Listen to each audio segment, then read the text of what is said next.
জুলাই গণঅভ্যুত্থানে কুষ্টিয়ায় মানবতাবিরোধী অপরাধের ৩টি অভিযোগ প্রমাণ হওয়ায় জাসদ সভাপতি হাসানুল হক ইনুকে ১০ বছর করে ৩০ বছরের সাজা দিয়েছে আন্তর্জাতিক অপরাধ ট্রাইব্যুনাল। তবে তাকে সাজা ভোগ করতে হবে ১০ বছর।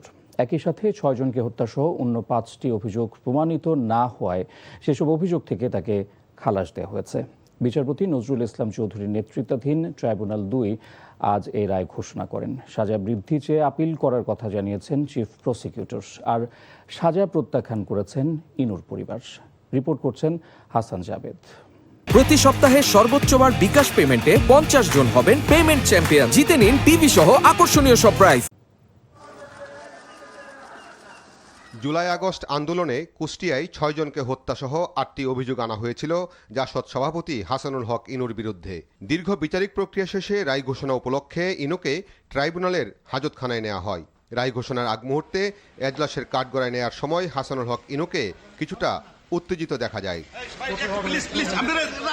রায় ঘোষণার সময় এজলাসে ইনুর স্ত্রী এবং ছেলে ছাড়াও উভয় পক্ষের আইনজীবীরা উপস্থিত ছিলেন। রায়ে জাসদ সভাপতিকে ৩, ৬ এবং ৭ নম্বর অভিযোগে ১০ বছর করে কারাদণ্ড এবং ৬ ও ৭ নম্বর অভিযোগে ১ লাখ টাকা করে জরিমানা করা হয়। এছাড়া ১, ২, ৪, ৫ ও ৬ জনকে হত্যার ৮ নম্বর অভিযোগ প্রমাণিত না হওয়ায় ইনুকে খালাস দেয় ট্রাইব্যুনাল। আমি বলতে চাই এই রায় সঠিক হয়নি। আমার মনে হয় যে আমরা এটা যদি আপিল দায়ের করি উচ্চ আদালত থেকে, প্রত্যেকটি কাউন্টে যেগুলো থেকে শাস্তি বা তাকে ছেড়ে দেওয়া হয়েছে সবগুলোতে তার সাজা প্রমাণ হবে, তাদেরকে দোষী সাব্যস্ত হবেন এবং আমরা যে 3টি চার্জ প্রমাণ হয়েছে বলে বলছে সেগুলো থেকেও সাজা বৃদ্ধির জন্য আমরা আবেদন করব, আপিল করব এবং আমরা বিশ্বাস করি যে সেগুলোতেও সাজা বৃদ্ধি পাবে। ট্রাইব্যুনাল সাক্ষী, অডিও, ভিডিও সহ তথ্য প্রমাণ যথাযথভাবে পর্যালোচনা করতে না পারায় কম সাজা এবং 5টি অভিযোগ থেকে আসামিকে খালাস দিয়েছেন বলে মনে করেন চিফ প্রসিকিউটর। ট্রাইব্যুনাল আমাদের এই সাক্ষ্য প্রমাণ যথাযথভাবে পর্যালোচনা করতে বা এই সাক্ষীর মর্মার্থ যথাযথভাবে উপলব্ধি করতে ব্যর্থ হয়েছে এবং সেই কারণে যথাযথ রায় দিতে তারা ব্যর্থ হয়েছে।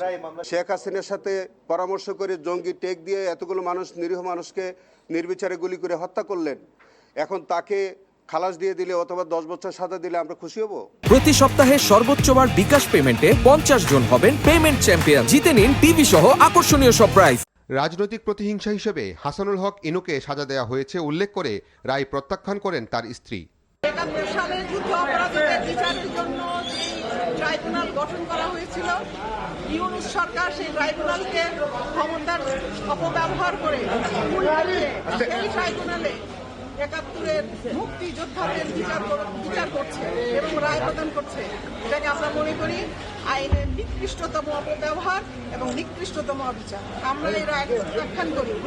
গত বছরের 2 নভেম্বর হাসানুল হক ইনুর বিরুদ্ধে কুষ্টিয়ায় 6 জনকে হত্যা, আন্দোলনকারীদের উপর হামলায় উস্কানি, শেখ হাসিনার সঙ্গে থেকে আন্দোলনকারীদের দমনে গুলির নির্দেশ, কুষ্টিয়ায় পুলিশ সুপারকে ফোন করে আন্দোলনকারীদের উপর গুলির নির্দেশ দেওয়ার অভিযোগ গঠন করে বিচার শুরু করেছিল আন্তর্জাতিক অপরাধ ট্রাইব্যুনাল।